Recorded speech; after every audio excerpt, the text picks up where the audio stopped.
uNkulukudu angene, hey ungabusabaleka.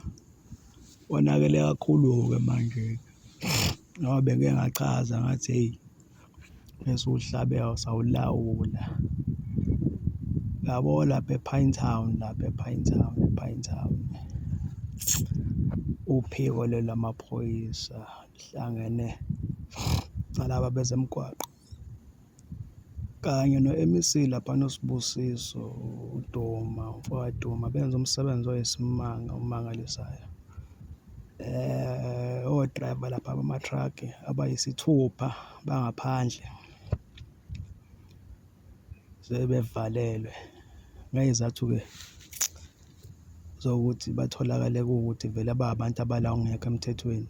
Njengoba nje bela bengekho emthethweni ngoba beshayela nje kwancwadi zokushayela kuyavela ukuthi azikho angesibhekene nayo.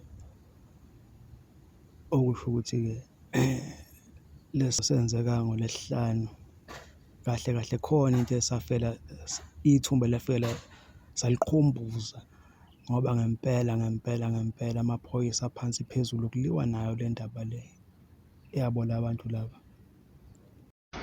Look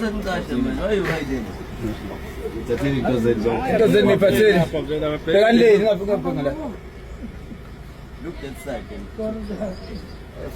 iPhone uqalaza la. Amabhebuzeni, ama-phones emotweni. Azikuthi ayisele emotweni.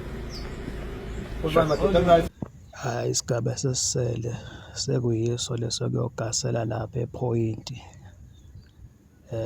Ke sithi ukuxoxa kabanzi nalezi insizwa lezi ezidayisa ama-drugs lapho sobe sesihamba neqhawe lesizwe uMkhwanazi ephelezelwa amasosha lapho kuyokwenzeka into eningakaze niyibone eMzansi.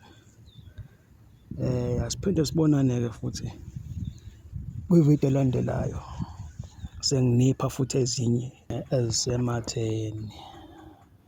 Asibonge.